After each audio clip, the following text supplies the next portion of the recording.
안녕하세요. 지구과학 9차지 수업 시작하도록 하겠습니다. 저번 시간에 이제 퇴적 구조와 퇴적 환경에 대해서 배웠습니다. 그래서 저번 시간에는 퇴적물과 퇴적암의 정의를 배웠고요. 그 다음에 이 퇴적암이 만들어지는 과정 네 가지로 나누어서 이렇게 알아보았습니다. 그래서 풍화작용, 침식 운반작용, 퇴적작용, 속성작용 등을 각자 이제 어떻게 설명할 줄 알아야 된다고 선생님이 말을 해줬습니다. 다음에 속성작용에 대해서 조금 더 자세하게 알아보았는데 속성작용은 다짐작용과 교결작용으로 나뉜다 라고 정의를 했었습니다. 그리고 저번 시간 마지막에 퇴적암을 분류하는 방법에 대해서 공부를 했습니다. 그래서 세설성 퇴적암, 그 다음 화학적 퇴적암, 유기적 퇴적암으로 구분을 한다 라고 이제 말을 했었고, 이제 세설성 퇴적암의 종류, 화학적 퇴적암의 종류, 그다음 유기적 퇴적암의 종류 등을 이제 여러분들이 암기를 아마 했을 겁니다. 그래서 저번 시간에는 이제 학습목표 첫 번째, 지층의 형성 과정에서 퇴적암이 만들어지는 과정에 대해서 공부를 했고요. 이번 시간에는 퇴적암이 기록된 퇴적 구조에서 퇴적 작용이 일어난 환경을 유추할 수 있는가, 이것을 이제 중심으로 공부를 하도록 하겠습니다. 여기서 가장 중요한 단어를 찾으라 그러면 퇴적 작용이 일어난 환경이 되겠네요. 그래서 이번 시간에는 이 퇴적 작용이 일어난 환경이 어떤 환경에서 퇴적 작용이 일어났는지를 한번 같이 보도록 하겠습니다. 그래서 오늘은 교과서 41페이지를 같이 볼 거예요. 그래서 교과서 41페이지를 한번 볼게요. 네, 퇴적 구조로 알아낸 퇴적 환경이에요, 주제가. 그래서 여기서는 크게 두 가지를 공부하면 되는데 첫 번째는 바로 이 퇴적 구조를 알면 되고요. 두 번째는 퇴적 환경을 알면 돼요. 그래서 교과서 41페이지에는 주로 퇴적 환경에 대한 설명이 나와 있고요. 교과서 그다음에 몇 페이지예요? 42페이지에는 주로 이제 퇴적 구조에 대해서 나타나 있습니다. 그리고 교과서 여기 43페이지까지 할 건데 실제로 43페이지에 보면은 우리나라의 퇴적 지형에 대해서 이제 나와 있어요. 그래서 이 세 가지를 공부하면 오늘 수업은 마무리되는 것입니다. 그래서 첫 번째는 이 41페이지를 같이 보도록 하겠습니다. 퇴적물은 호수, 사막, 하천, 해저 등 여러 곳에서 퇴적된다. 앞에서 배웠죠. 그래서 이때 퇴적이 일어나는 장소와 퇴적 장치의 환경에 따라 다양한 퇴적 구조가 만들어진다. 퇴적하면서 가장 흔히 관찰되는 퇴적 구조는 뭐뭐 같은 층리이다. 층리는 이런 식으로 형성된다. 라고 되어 있는데요. 여기서는 퇴적물은 다양한 장소에서 퇴적된다 라고 나와 있어요. 호수, 사막, 하천, 해저 등 여러 곳에서 퇴적이 된다고 나와 있습니다.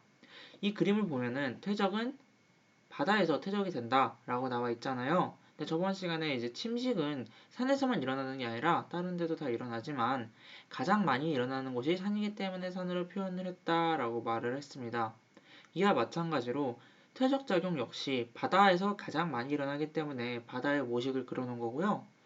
실제로 호수나 사막, 하천, 해저 등 여러 곳에서 퇴적이 됩니다. 그래서 이런 호수에서도 퇴적이 되고요. 사막 지형에서도 퇴적이 되고요. 이런 일반 바다에서도 퇴적이 되고 깊은 해저에서도 퇴적이 됩니다. 이런 다양한 장소에서 퇴적이 되는데요. 이때 크게 이 장소를 세 가지로 나눌 수 있어요. 자, 세 가지로 나눠 보겠습니다. 첫 번째 퇴적 환경은 육상 환경이에요. 그리고 두 번째 퇴적 환경은 전이 환경이에요. 세 번째는 해양 환경이에요. 자, 이게 뭐냐라고 말을 하면 퇴적되는 장소를 구체적으로 나타낸 겁니다. 그래서 육상 환경은 말 그대로 땅 위에서 퇴적되는 것을 말하는데요. 그래서 보통 여기 땅 위에서 퇴적되는 경우를 말하고 이 육상 환경의 경우에는 호수, 그다음에 하천, 사막, 빙하 등이 있겠네요. 그래서 호수나 하천이나 사막이나 빙하에서 퇴적되면은 여기는 육상 환경에서 퇴적된 것이다 라고 이제 말을 할 수가 있고요. 여기선 주로 이제 쇠설성 퇴적물이 잘 퇴적이 됩니다. 그래서 육상 환경에서 이제 쇠설성 퇴적물들이 잘 퇴적이 됩니다. 그래서 뭐 자갈이나 모래, 진흙 같은 이런 쇠설성 입자들이 잘 퇴적이 되는 곳이 육상 환경이에요. 다음으로 해양 환경을 먼저 볼 건데요. 해양 환경은 어디냐? 말 그대로 바다의 영향만 받는 곳입니다. 이 바다에서 퇴적되는 경우를 해양 환경에서 퇴적된다고 말을 하는데요. 삼각주, 해빈, 사주, 조간대 등이 있어요. 그래서 여기서는 바다의 영향만 영향을 받고, 여기는 특징이 뭐가 있냐? 가장 넓습니다. 넓고 가장 퇴적이 넓은 범위로 일어납니다. 그래서 아까 여기 나온 것처럼 교과서에 바다를 표시한 이유가 가장 넓은 환경이기 때문에 그렇습니다. 전이 환경은 뭐냐? 육상 환경과 해양 환경의 사이 환경을 말합니다. 그래서 육상 지형과 바다 지형의 이 사이 지형을 전이 지형이라고 하는데요. 여기는 뭐가 있냐? 삼각주, 해빈, 사주, 조간대 등이 있습니다. 그래서 이것은 육상 환경과 해양 환경 사이에서 일어난다. 이런 특징이 있습니다. 이것을 교과서에 따로 필기를 해두도록 하세요. 그래서 시험 범위에도 역시 들어간다고 볼 수 있습니다. 선생님이 아까 잘못 말했네요. 해양 환경은 이게 아니라 대륙동, 암초, 대륙대, 대륙사면, 심해저 등이 있습니다. 그래서 아마 시험에 이 정확한 명칭 자체는 내진 않을 텐데, 그래도 이렇게 세 가지 환경이 있다 정도는 알아두셔야 될 것 같습니다. 퇴적 환경에 대한 이야기는 여기서 마치도록 하고요. 그 다음에 나온 게 바로 층리라는 거예요. 층리. 그럼 층리는 뭐냐? 층리의 정의가 나와 있는데 이것도 매우 중요하겠죠. 층리는 크기, 모양, 색깔들이 서로 다른 퇴적물이 겹겹이 쌓여서 만들어진 층상 구조다 라고 하는 거예요. 그래서 이 그림 같은 데 보면은 이렇게 한 겹, 두 겹, 세 겹, 삼겹살처럼 되어 있잖아요. 이런 거를 우리는 층리 구조라고 말을 합니다. 그래서 이 층리가 퇴적 구조 안에 나타나는 건데요. 사실 층리가 좀 뒤에 나와야 되는데 먼저 나와 있어요. 그래서 첫 번째는 이제 이 퇴적 환경을 지금 선생님하고 이렇게 필기하면서 알아봤고, 두 번째는 뭐를 알아볼 거냐 하면 이제 퇴적 구조, 퇴적함에 나타나는 퇴적 구조를 알아볼 건데요. 먼저 우리가 이런 퇴적 구조를 알아보기 위해서 프리뷰로 이렇게 4개의 그림이 이렇게 나와 있습니다. 이게 가장 대표적인 퇴적 구조 4개예요. 이 단원에서 가장 중요한 내용이라고도 할 수 있습니다. 그래서 이 4개는 그림하고 이름하고 매칭도 시킬 줄 알아야 되고요. 실제로 사층리의 종류, 딱 이 모양만 있는 건 아니겠죠? 그래서 사층리의 특징을 알고 그에 해당하는 관련 그림을 고를 수 있어야지만 이제 완벽히 이거를 이해했다고 볼 수가 있어요. 지구과학은 사실 텍스트로 공부하는 것보다 실제 바깥의 생활, 자연환경과 연관이 많기 때문에 실질적인 지형을 여러분들이 분석을 할 줄 알아야 됩니다. 그래서 교과서에 제공된 사진 말고도 다른 사진 역시 여러분들이 분류 작업 혹은 확인 작업을 여러분들이 스스로 할 수 있어야 돼요. 그래서 이번 시간에 각각의 퇴적 구조에 대한 특징을 완벽하게 익히고 그와 관련된 그런 지질 퇴적 구조를 여러분들이 직접 찾을 수 있는 그런 능력을 한번 가지도록 공부해 보도록 하겠습니다. 그래서 먼저 퇴적 구조에 네 가지 대표적인 종류가 있다고 했는데요. 사실 이 네 가지 종류 말고도 조금 더 심화해서 나가면 더 다양한 종류가 있습니다. 근데 그런 것들은 지금은 배우지 않고요. 고등학교 수준에서는 이 네 가지 퇴적 구조만 배워요. 시험에 역시 이 네 가지 퇴적 구조만 나오겠죠. 그래서 여기 보면은 각각의 어떤 모습을 하고 있는지 한번 적어보자 라고 되어 있어요. 그래서 사층리는 뭔가 이렇게 좀 이렇게 B급 모양이 많이 쳐져 있는 것 같고, 점이층리는 뭔가 이렇게 자갈 모래 같은 것도 좀 있는 것 같고, 연우는 뭐 이렇게 주름이 져져 있는 것 같고, 건열은 뭔가 등껍질 같은 모양을 하고 있죠. 이런 겉보기 특성이 되게 중요해요. 그래서 이런 특징을 적어보자 해서 그런 거 하면 되고요. 이태적 구조는 어떤 환경에서 만들었는지 생각해보자 라고 돼 있죠. 이 어떤 환경에서 만들었는지가 정말 중요합니다. 그래서 여러분들이 왜냐하면 이 퇴적 구조를 지금 공부한다 그랬잖아요. 선생님이 퇴적 구조를 중요하다 했는데 실제로 왜 퇴적 구조가 중요하냐? 그 궁극적인 목표는 어떤 환경에서 만들었는지를 여러분들이 파악을 할 수 있기 때문에 되게 중요한 거예요. 말마 따라 이런 층리가 발달돼 퇴적암 해갖고 이런 지형이 있어요. 그러면 지구과학을 안 배운 친구들이라면 그냥 멋있구나 라고만 생각을 하겠지만 여러분들이 이 퇴적 구조를 보고 이 퇴적 구조는 뭐 예를 들어 그냥 층리가 많은 구조다. 그러면 이 구조는 과거에 어떤 환경에서 만들어졌을 것이다 라고 하는 것까지가 이제 여러분들이 해야 되는 거기 때문에 이제 각각의 사층리의 특징, 점유층리의 특징을 하면서 같이 이제 공부를 하도록 하겠습니다. 그래서 한 페이지 넘겨서 이제 42쪽으로 한번 가볼게요. 그래서 여기 보면은 퇴적 구조에는 크게 이제 5가지가 있어요. 5가지. 여기 4개가 있는데 가장 기본적인 층리를 첫 번째라고 할게요. 그래서 좀 퇴적 구조를 공부할 때 1번 1번이 바로 층리입니다. 층리. 층리가 1번이에요. 옆에 1번 적어두세요. 층리는 말 그대로 이렇게 겹겹이 이렇게 쌓인 거를 층리라고 합니다. 그래서 그냥 층리는 정말 다양한 게 있어요. 그냥 이것들이 다 층리예요. 이렇게 겹겹의 모양만 가지고 있다면 층리입니다. 그래서 이런 겹겹의 모양을 가지고 있다. 그러면 층리라고 생각을 하시면 되고요. 이게 첫 번째 퇴적 구조가 되겠습니다. 두 번째 퇴적 구조는 뭐냐? 바로 사층리예요. 딱 봐도 뭔가 층리랑 사층리랑 연관이 있을 것 같죠? 네, 맞습니다. 층리가 좀 더 넓은 범위고요. 사층리가 조금 작은 범위예요. 예를 들어서 여러분들은 1학년 3반 안에 속하잖아요. 1학년 3반 학생이 층리가 되고요. 구체적인 여러분들의 이름이 이제 사층리가 되는 거예요. 그러니까 층리 안에 포함되는 게 사층리라고 생각을 하면 되는데요. 사층리는 그러면 어떤 특징이 가지고 있느냐? 아까 그림에서 봤던 거랑 비슷하게 층리는 이렇게 층층이 겹겹이 돼 있기만 하면은 층리인데 이게 살짝 기울어져 돼 있는 모습을 우리는 사층리라고 합니다. 그래서 층리 그림을 다양한 그림을 한번 볼게요. 이런 식으로 겹겹이 층은 돼 있는데 층이 빗살무늬로 돼 있는 거 있죠. 이게 정말 잘 나와 있네요. 이 1층, 2층 사이에 이렇게 빗살무늬로 되어 있는 거를 우리는 사층리라고 말을 하는데요. 정확한 정의는 뭐냐면 수심이 얕은 곳이나 바람의 방향이 자주 변하는 사막에서 형성된 층리는 평행하지 않고 비스듬히 기울어진 구조로 보이는데 이를 사층리라고 한다라고 나와 있습니다. 그래서 층리의 특징은 이제 여기 그렇게 나와 있죠, 그렇죠?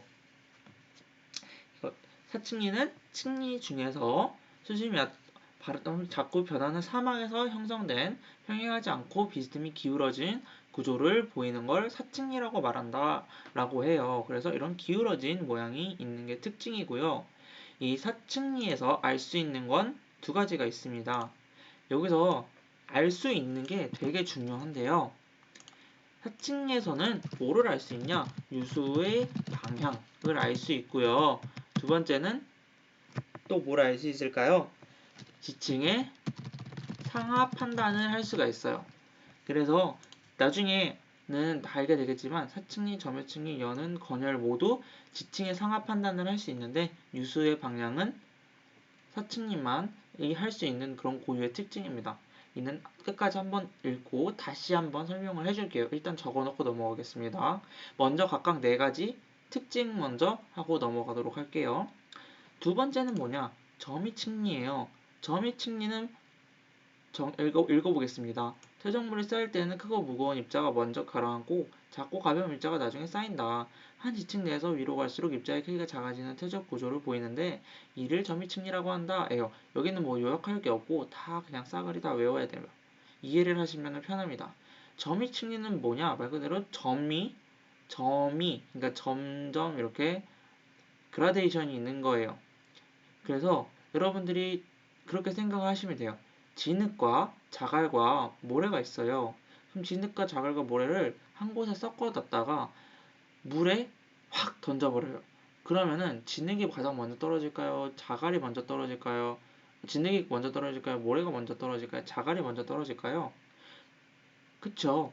진흙 같은 경우에는 물 위에서 천천히 가라앉을 거예요. 하지만 자갈같이 좀 무거운 것들은 빨리빨리 떨어지겠죠. 그래서 먼저 무거운 자갈이 밑에 쌓이고 그 다음으로 떨어진 모래가 쌓이고 그 다음으로 떨어진 진흙이 쌓이고 이런 식으로 형성된 게 점이층리예요. 그러면 지금 이 점이층리가 만들어진다 라고 했을 때 선생님이 예시를 어떻게 들었죠? 네, 물에 자갈, 진흙, 모래를 한 번에 뿌린다 그랬어요. 그런 것처럼 점이층리가 형성되려면 깊은 물이 필요합니다. 그렇기 때문에 점이층리에서는 아까 말했던 해양 환경에서 점이층리가 나타난다는 것을 알 수가 있고요. 점이층리의 특징을 한번 보도록 합시다. 점이층리의 사진을 한번 보면은 이런 거 보세요. 밑에는 입자가 크고 위로 가면 갈수록 입자가 고와지죠. 이런 식으로 구성이 되어 있는 게 이제 점이층리다라고 말을 하면 될 것 같습니다. 그래서 이거 점이층리는 어디에서 잘 나타나냐 하면 저탕류와 같이 다양한 크기의 세세성 입자들로 구성된 흙탕물에서 퇴적물이 가라앉아 형성된 퇴적암이 잘 나타난다 라고 되어 있어요. 선생님이 말한 거랑 똑같아요. 선생님 아까 자갈, 진흙, 모래를 따로따로 설명을 했지만 그거 세 개를 한꺼번에 합쳐서 뭐라 그러냐? 저탕류라고 합니다. 저탕류는 정확히 말하면 이 진흙, 모래, 자갈 세 개를 저탕류라고 하는 게 아니라 그 세 개를 포함하는 물의 흐름을 우리는 저탕류라고 해요. 그래서 이런 것들이 어디서 나타나냐 하면은 그림을 한번 보면은 바로 여기 부분에서 잘 나타납니다. 육지는 경사가 완만한데 이 해양으로 들어가는 바로 이 부분을 우리는 대륙대라고 부르거든요. 대륙 사면 혹은 대륙대라고 부릅니다. 그래서 이 부분으로 갈 때 경사가 급하기 때문에 여기 육지에서 자갈, 진흙, 모래가 한꺼번에 와다다당 굴러 떨어지게 돼요. 그러면 이것들이 떨어지면서 아까 말했던 떨어지는 속도 차이가 나겠죠? 그래서 보통 이런 밑에 점유층리가 잘 형성을 되게 돼요. 그래서 다양하게 진흙, 모래 등 다양한 세설성 입자들이 포함된 흐르는 물의 흐름을 저탕류라고 하는데 이런 저탕류들이 가라앉아 형성된 세저감에 잘 나타난다 라고 알 수 있어요. 그래서 이 점유층리 가지고 할 수 있는 거는 바로 뭐가 있냐? 지층의 상하 판단이 있어요. 다음에 세 번째는 연은이에요. 연은은 뭐냐? 얕은 물 위에서 물결 자국이 남아있는 거라고 생각을 하시면 됩니다. 그래서 수심이 얕은 물 밑에서 물결 모양의 자국이 생긴 후라고 하는 거예요. 그래서 연은은 물결 모양이라고 생각하시면 편하고요. 건열은 뭐냐? 여러분들 땅이 마르면 어떻게 돼요? 쩍쩍 갈라지죠? 네, 그래서 땅이 마른 구조가 건열이에요. 그래서 얕은 물밑에 쌓였던 점토와 같이 입자가 매우 작은 퇴적물이 건조한 환경에 노출되어 갈라진 구조를 건열이라고 한다 라고 나와 있습니다. 그래서 연은 건열은 좀 쉬운데 점유층리, 사층리를 구별하기 조금 어려울 수가 있어요. 그래도 다양한 그림을 아까 선생님이 찾아준 것처럼 이렇게 구글 같은 거를 한번 검색을 해가면서 한번 여러 사진을 한번 같이 보면서 공부를 하는 게 좋아요. 그리고 이 연은 역시 지층의 상하, 그 다음에 건열 역시 지층의 상하를 알려줍니다. 그래서 각 4개 모두 지층의 상하를 판단할 수 있다라고 말을 해줬어요. 지층은 뭐냐? 이것들이 지층입니다. 한 겹, 두 겹, 세 겹, 한 겹, 두 겹, 뭐 세 겹 이런 식으로 되어 있는 게 지층인데 이게 지금 똑바로 됐는지 아니면 거꾸로 됐는지를 알 수가 있다는 거예요. 예를 들어서 지금 이런 연은이 있어요. 그러면 이런 연은이 있는데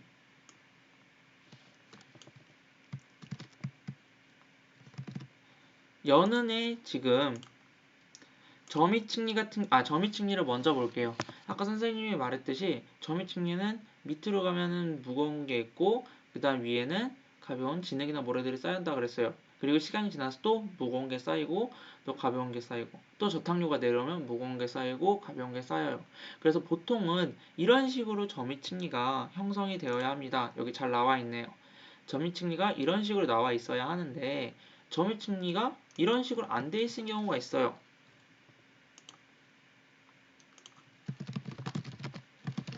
점이층리가 역전이 되어 있을 때는 이렇게 나타나지 않고 어떻게 나타나냐면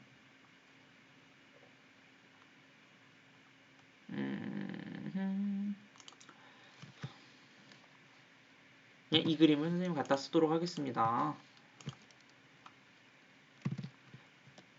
점유층리가 평상시에는 이런 식으로 나와 있어야 되는데요.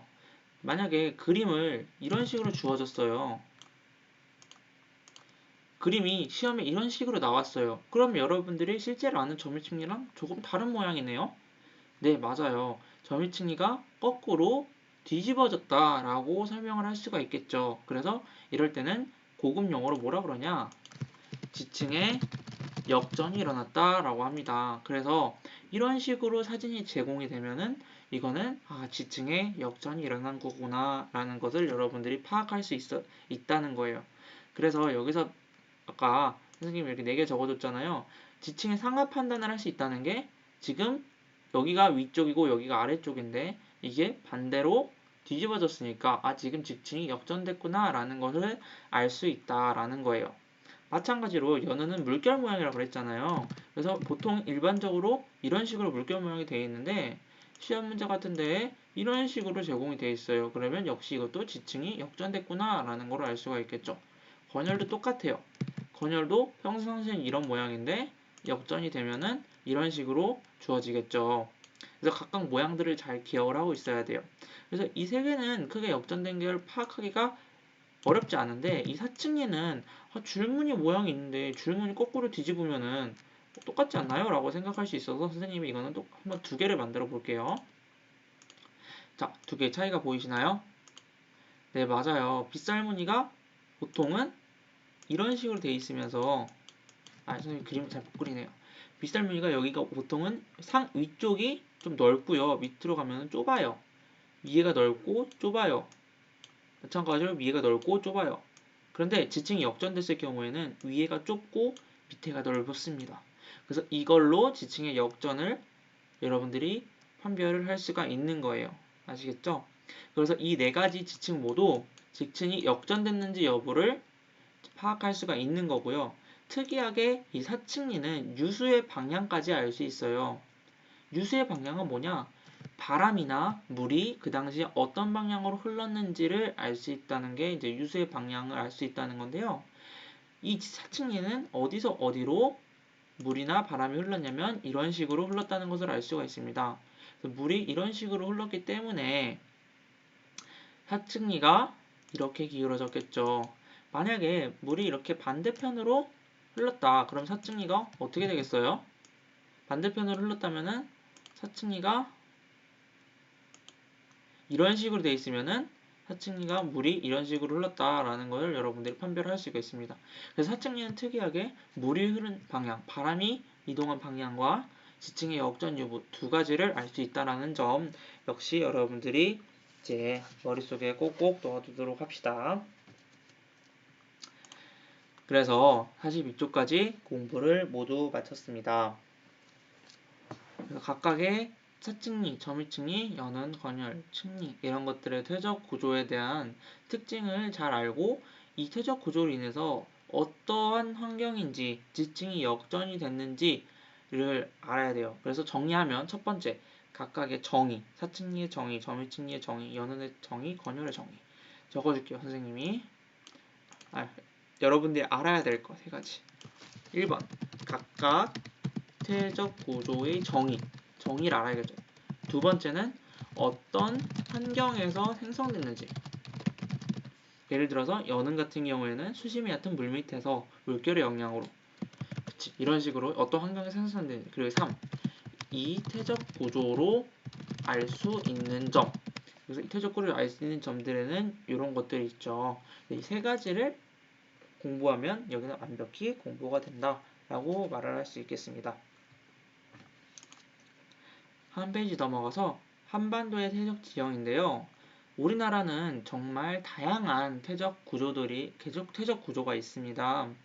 그래서 뭐 중부지방, 그러니까 서울 근처에는 화강암이 되게 주로 많긴 해요. 그런데 이 와중에도 퇴적암 지형이 존재하는 곳이 있는데 경기도 화성시 시야오에 있다고 합니다. 그리고 뭐 강원도에도 존재하고 전라북도에도 존재하고 그 다음에 경상남도에도 존재하고 여러분들이 살고 있는 제주도에도 이렇게 퇴적 지형이 존재를 하네요.